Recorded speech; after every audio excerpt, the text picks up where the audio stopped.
Today, I'm going to be ranking all the maps in Black Ops 6 Zombies so far. Now, we're kind of at this midway point, and there's been 4 maps released from all the way from launch with Terminus and Liberty Falls to now with the Tomb and Citadel thrown in there. So there's 4 maps so far, and there's expected to be 3 more maps later, so we're at that midway point, so I thought we'd kind of give an idea of where we rank these maps so far. And I'd love to hear what you guys think about my list down in the comment section below, and if you do, let me know, and also drop a like and subscribe while you're there. And with that said, let's not waste any more time and get into the rankings of the maps in Black Ops 6 Zombies so far. Number 4 in my least favorite map so far in Black Ops 6 Zombies has to be Liberty Falls. And this is kind of weird for me because before launch, I was like one of the only people defending this map because it was just getting a lot of hate before. But then post-launch, I just became one of the people who are just not as big as a fan. I'm not a hater, but I'm just not nearly as big as a fan of as so many other people are. And I really don't understand why, but at the same time, I do. Because I know why people like Liberty Falls. It's because it's the easiest map to just get on and just grind your camos and level up your guns, right? That makes sense. Even high rounds, it was probably the best high round map for a while, but I feel like something's overtaken that recently, so I get those reasons. But my problem with this map is, I mean, something we knew before. We knew that the location of this map wasn't going to be that cool. It's just a town, which I don't hate. I'm not entirely against that, but it's nothing compared to the other 3 maps, let's be honest. And also its main quest, though a lot of the steps for all the other main quests aren't nearly as good, it still is just not on the same level as all of them, especially its boss fight, just like red versions of mini bosses that already exist on the map. It's just like, what are we doing? And the worst thing about this map that I will never forgive it for, and by far is still the continuation of the worst thing Treyarch has ever done to the Zombies game mode, is the fact that it didn't have a set crew and instead has operators. This is the worst, and I hate that so much, and it kills the story of this map so much. And because of all of that, I'm more than happy to say that this is the worst map in Black Ops 6 Zombies and probably will always be the worst map in the game.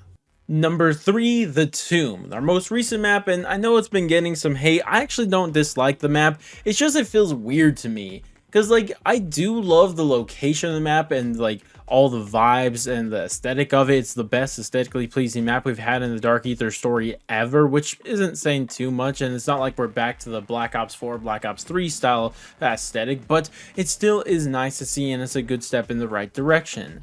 But my problem is that it just feels kind of off. Like, there is just some supposed Origins connection here, and I've tried to make my videos explain that, and sure, those are probably true, but like, it just doesn't feel right to me. Everything feels off. And the return of the ice staff, though I do love it gameplay wise, it just feels off in terms of the story. It's like, why are we only getting the return of 1 staff? And in a map that is kind of as a throwaway map like this, and I'm not saying like a throwaway map in terms of it being like a bad map, and in terms of story is what I'm talking about. Like, it just doesn't feel like as important, like at least the Origins tie in, and especially the staffs, because keep in mind, the staffs are supposed to be this grand thing, right? They were in Origins, a climax of a story, and they were shown in other maps that were supposed to be like really big, and then all of a sudden we see the staffs for the very first time since Origins, and it's only one of them.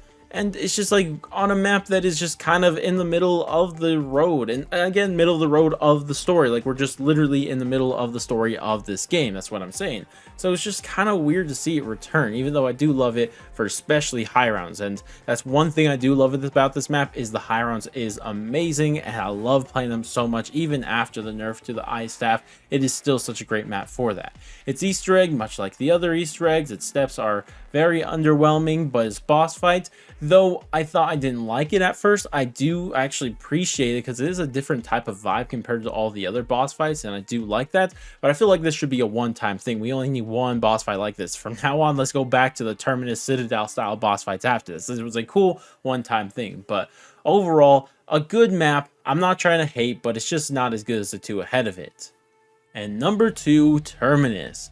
I actually do like Terminus a lot. I think it is a borderline top 10 map, if not a top 10 map. Mainly its location is really, really good. I really like the location of the map, being on this island in the middle of a hurricane, tsunami, or whatever it is. And then obviously all the evil experiments going on. And the Easter egg, though again, steps aren't great. It's by far the best steps we've had in any other Easter egg in the game so far. And also throughout the Easter egg, we get like 3 cutscenes, which is really, really cool. And not to talk about the peek of this Easter egg, the freaking boss fight. That is so cool. Probably my favorite boss fight by Treyarch ever. A lot of stuff to love there. And I honestly think it's a cool casual map, even though I don't feel like people agree. But I think it's a nice, easy casual map too, which I also very much appreciate about it. And because of all that, I really like the map, and that's why it's at number 2. And this brings us to the number 1 spot, and as you guys could tell already, it's Citadel de Mor.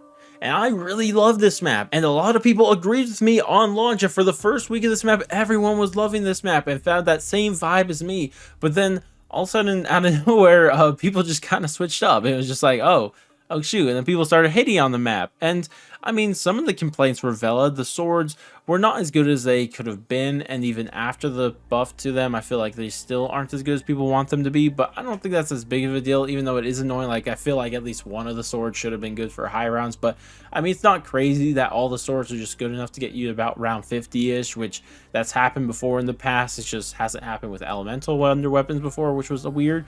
But you know, overall, I think it was really cool. I love the Easter egg of this map so much, even though, again, like, I'm going to say this a million times, the steps aren't ideal. Like, they're kind of basic for the steps, but there are some peaks in there that are really cool that I do like, and especially, once again, the boss fight, bro. The boss fight is so cool visually. I really do like it. I love all the different strategies people were coming up with it, and it was just so much fun. I really did like this one a lot. And the story of it really did start to combine the chaos storyline with the Dark Ether, kind of mixing the magic and sci-fi and all of that, which I still feel like they haven't fully committed to the chaos side of this. I feel like it's just kind of something that is in service to the rest of the Dark Ether story, which is maybe, you know, something we should expect, so it's not that crazy. But regardless, overall, it is just a top tier map. I love this map. I still, till this day, will tell you it's a top 5 map, but that's just me. But regardless, though, that's going to wrap it up for this one. I'd love to hear what you guys think about this. What is your